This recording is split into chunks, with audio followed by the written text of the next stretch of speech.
Hey everyone, this is Eric Silvermoon. Today is what day is it? Day 25 of my 30 Days of Magic challenge, where for the next 30 days of April, well, whatever's remaining, I will be talking to you about my magical life, my experiences, spell work, all that magical great stuff. And so today, I wanted to talk to you guys about magical names or spiritual names. But before I do that, I wanted to congratulate a big, huge, proud celebrate, to my new friend, KYLIE Abel. Hopefully I said it right, or Abel. I'm really bad at butchering names, but it always gets so smoky in here. She pushed through some fears and she set out her first YouTube video welcoming everybody. I did provide links to her new Facebook page as well as her YouTube channel. So after the video, after the post of today's post, feel free to check her out. I honestly feel like there's going to be some major things to watch out for her, as in like just some great stuff coming from KYLIE. So I'm really excited for that. So, congratulations, KYLIE. I'm going to take a quick sip of tea. Today I'm drinking, I think it's Tazo Passion Tea in my Superman cup. And so, yeah, so magical names. I wrote down 3 questions to ask myself. Let me turn off my phone real quick. One of the questions was, what is a magical name? And again, this is my interpretation of, or my thoughts and beliefs on, what a magical name is. For me, I feel like it is I almost want to say when you begin to work as a witch, you really get to grow and heal and be awoken in a sense where you're a little bit more aware of everything. You realize the beauty of everything, the connection to a lot of things. You realize the spark of life in everything, and you're really more aware in the sense. And when you start working on your spiritual path, whether that be as a witch or whatever you decide to do, you start realizing that you are more aware of the things that no longer resonate with you. And for me, one of the things that no longer resonated with me was my name. Well, technically my last name. So my last name is Garcia. My full name is Eric Garcia. And when I say that it doesn't resonate with me, I don't mean to offend anybody named Garcia or the Hispanic community, but I just never resonated with me. I resonate with the name Eric.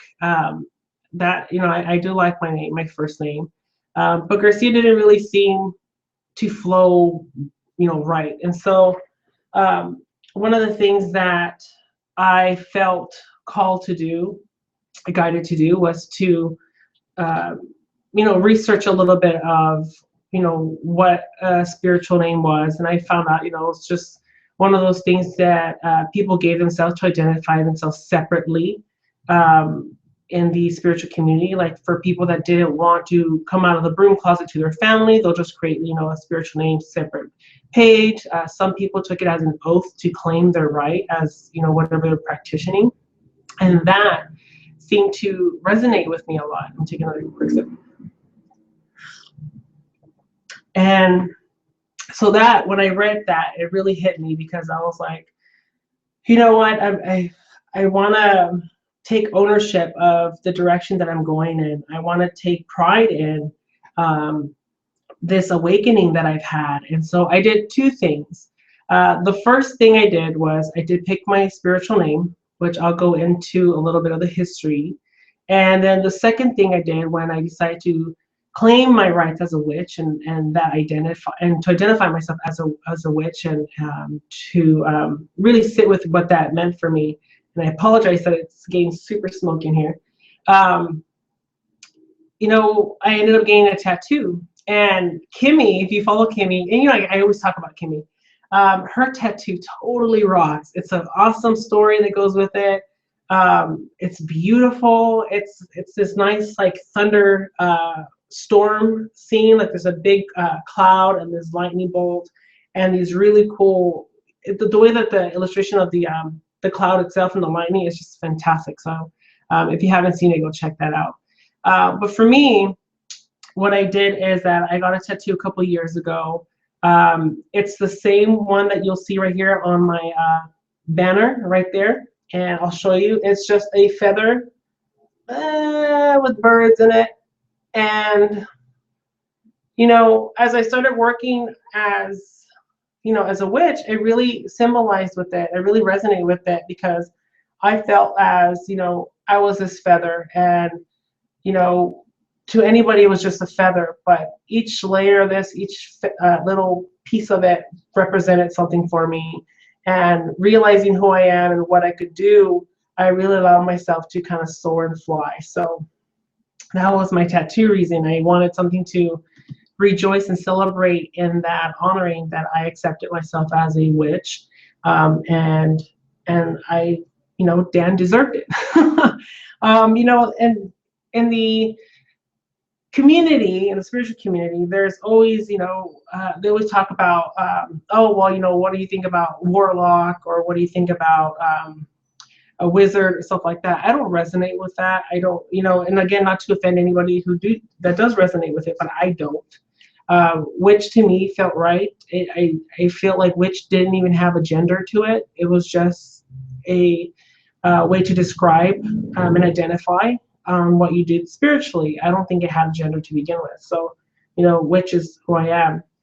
And the more that I studied that path, I realized that I was more of a KO witch, which is like a chaos witch, that we tend not to go on any kind of, what's the word, structure. You know, I talked about that it's really hard for me to do the same things over in routine. Everything's always different. I don't have a map or certain guidelines that I go through. I'm just kind of everywhere. So the term chaos witch or chaos magic or chaos practitioner really resonated with me as well. This, okay, so this incense is like really everywhere. Sorry about that. So with magical names, for me, when it comes to, you know, do you need one? I don't think you do. I don't think you have to have, you know, certain tools. You don't have to have a certain look. You don't have to have a certain name to identify as a witch and for you to practice your magic. When I first started my craft, I did see a lot of people with the magical names, and then I felt, well, maybe I need to have a name too. You know, that just made sense. So I wrote on journals little things here and there that, you know, I could laugh about now. Like, I think when my spirit animal was an owl and I was working with the citrine crystal a lot, I was even considering calling myself citrine owl or owl citrine. And, you know, it was just one of those things where I think I was forcing it, and I was really, you know, into finding that name, and I wouldn't let it go. And so eventually I was just kind of like, you know, F it. I'm just not going to bother. I'm just going to see what happens. And so yeah, so I kind of put that in the back burner. And when it came down to doing my courses with Flora and doing the whole year and a yay with her and just getting to know her a little bit, I realized that the more I worked on my spirituality, the more I accepted who I was, the less I resonated with the things like I mentioned, and Garcia being one of them. So let me see. Actually, just around this time last year, Flora released a book called, and I have it right here, the 29-Day Moon Challenge.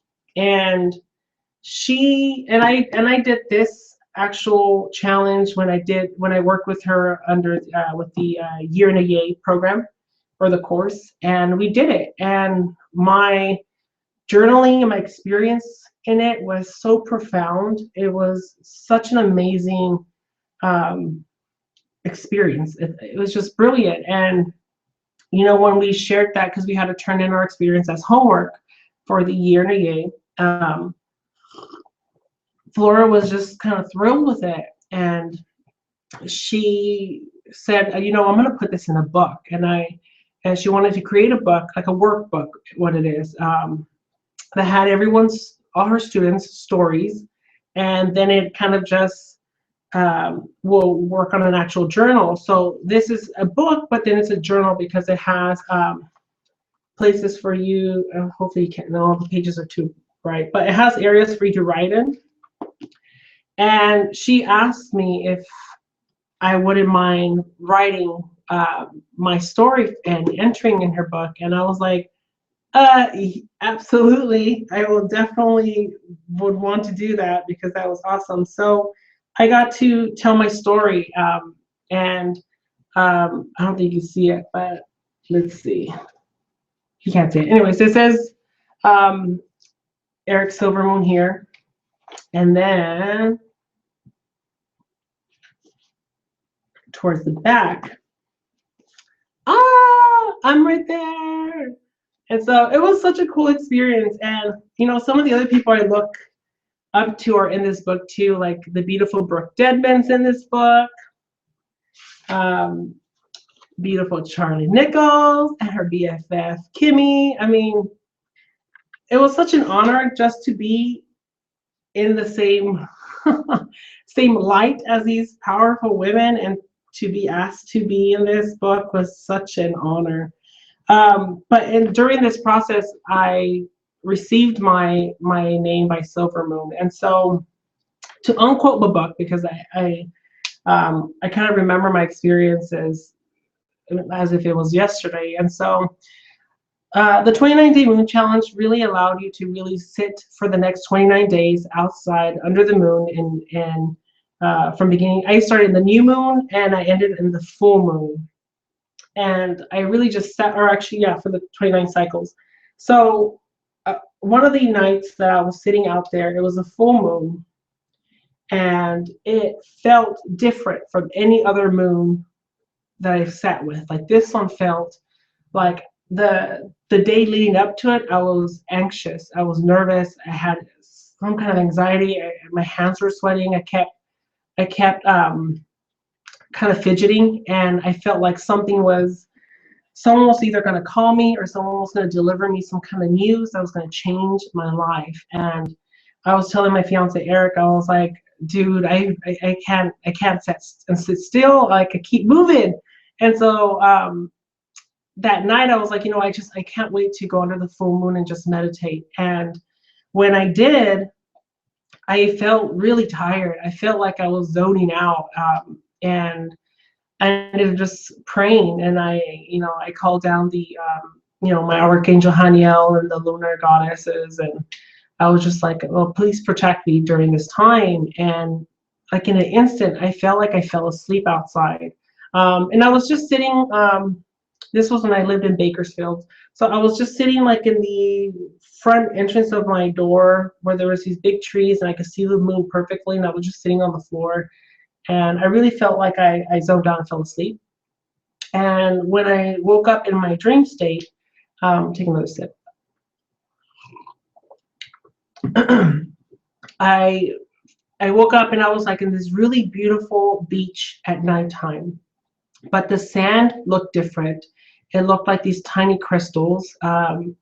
The water was so dark. It looked like black water, but it was clear at the same time where I could see everything. And the moon looked it looked ridiculously huge. Like it took up the entire sky almost. And all that light that was radiating off of it, it was like this silvery, bluish gray light. And it completely engulfed the entire beach and myself. And I got up and I dusted the sand off, and I started realizing that my skin felt different. It felt like I had some kind of scales on, like a mermaid's tail. And I faced the moon, and I could see this beautiful goddess emerging from the moon, almost in midair, just floating closer to me. And she communicated with me, but without moving her lips. It was all just, I could hear her, but she wasn't moving her lips. And one of the only things I asked her was, who am I? And when she delivered the message, she said that I was a warrior of darkness, and that I was here to bring light to the world, and that I was here to be of service, not only to her, but those that my paths will cross. And she had me look at my skin again, and like I mentioned before, it felt very scaly. And I started looking at the scales, and then I realized that they weren't scales, they were a form of armor. And then I felt the angelic armor all over me, and I could see exactly what it looked like. It was these really nice crescent moon kind of shoulder things here. And then the rest of my body armor was just these really thin silver scales, like platinum scales. And I really felt like I was a warrior, um, that I was here to fight some kind of darkness. And so whether that was the darkness within myself in the current time, or just symbolically to be that, you know, that warrior of peace, that warrior for light, to fight for good kind of thing. And she said, "You are my Silvermoon." And that's when I was just like, that's who I am. That's who I am. I thank you. And I woke up. So when I woke up for the meditation, I started bawling, like, no joke. Like, Eric came outside, he's like, "What the hell's wrong with you?" And I was like, "I don't know." And it was terrible. Um, so yeah, and then I was just like, "I'm Silvermoon, thank you." Like I that's it. That's who I am. And so um, you know, I didn't ask for that moment, and I you know, wasn't looking for it either. It just found me. And Silvermoon, just that was it. And so I've only been going with by Eric Silvermoon for I would say maybe 2 years now. And so it just resonated with me so much, and to have it in such a huge, profound way, delivered in that way, to me was very sacred. And for me, it would have been a huge disservice and a dishonor if I didn't accept it. So that was how that's pretty much how I took my name of Silvermoon. So again, like my story that I typed up, it's in this one here in this book, The 29-Day Moon Challenge by, covered her name, Flora Peterson Sage, which now she's just going by Flora Sage. Again, it was a huge honor to be able to share my story of how I got my magical name in this book. But I did have someone message me saying, you know, like, how can they find their magical name? And my advice would be not to rush it. You know, I would say, you know, don't look for it. I really do feel like your magical name finds you.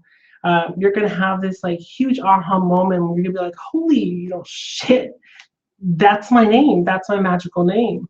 You know, hopefully my friend Melanie Wallace, my goddess sister, doesn't mind me talking about her magical name, but that's how she found her name, which is Shakti.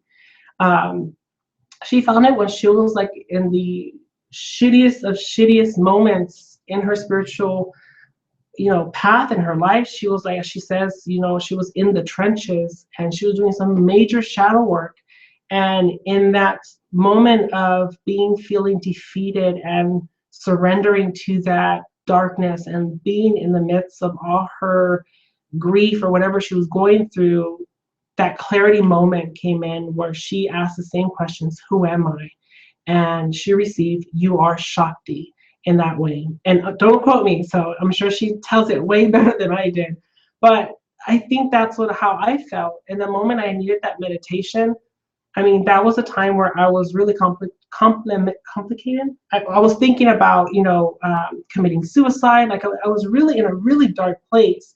And so having these meditations and having that moment where it was just like, I'm meant for great things. Wherever that is, I'm ready to accept that mission, if that makes sense. And so, and I don't want to scare people off if they're you know, if your experience isn't as, you know, if you want to call it grand or dramatic as mine was, you know, to each their own. But you know, when you know, you know. And it's okay to, if you picked one and it just didn't work out, you change it. Who cares? You know, it's your journey. You know, for all I know, I could have been Owl Citrine. You know, I don't know where that would have taken me. but that's who I kind of resonated at the time. And so I think I'd even played with that amethyst citrine, or I just it was something. Um, don't be afraid to change it. If it no longer resonates with you, then change it.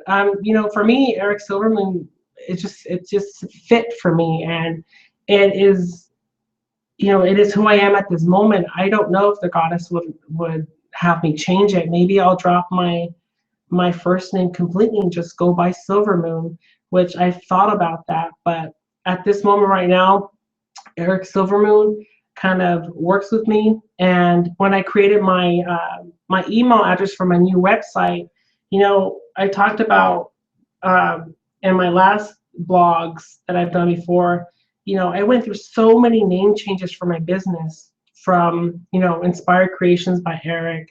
Then that didn't go anywhere. And I did Inspiring Your Day Through Love.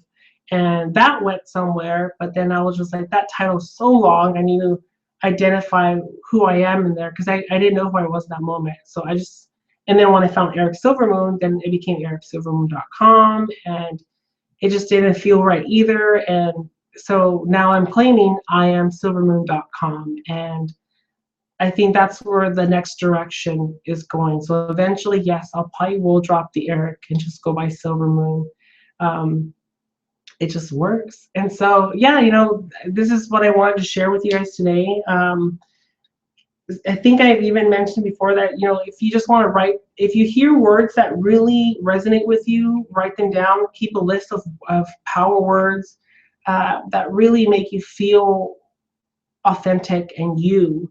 When I was writing about like owl, citrine, I made a list of everything that I just felt made me so happy and really allowed me to be myself, and almost like if there was a word to describe you spiritually, as a witch. Excuse me, that tea burned the crap out of my throat. And then the incense isn't helping. But if there's a word that really resonates with you and describes you, write them down, and you'll start seeing when they come up. For me, everything happens in threes, and that's the divine sign for me that I should go with it. And so if I hear this word, or if I see it a lot, either paired with something that gives me that hint, I'm gonna take it as that's a pretty good sign that I need to sit with that and see if that resonates with you.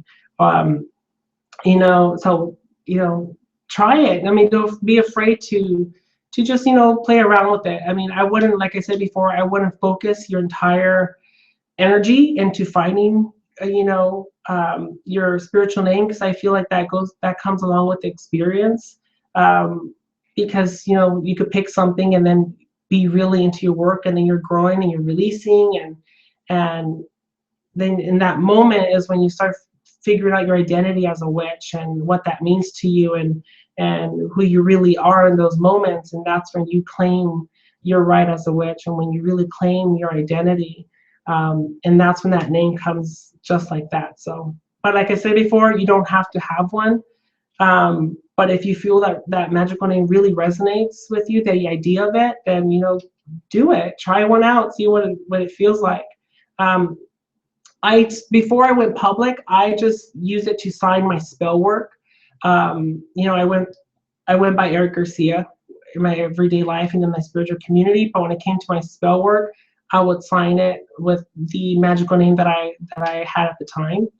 And then eventually, here we are now. So yeah, that's it, you guys. And feel free to message me, to comment. I really like interacting with everyone. And so if you guys are struggling with some kind of trying to find your spiritual name, I will provide you with as much advice as I could give you on my life cred and everything that I've experienced and what has helped me in the past, and what's currently helping me in the present. So please don't be afraid to reach out to me. I'm really here to help as much as I can be of help. If you like these videos, give them a thumbs up, share them with friends, and thank you guys so much. Enjoy the rest of your beautiful weekend. Tomorrow, I'm not sure what video. Usually my video topics, especially for the 30 days magical challenge, it's intuitive. It's just how I feel in the morning when I wake up and I'm having my coffee, and then I'll be like, you know, I think I feel like the energy wants me to talk about like this. And so I am going to make my video for tomorrow for day 26, but I'm just not sure what that is yet. But that's it, you guys. Thank you so much. Blessed be.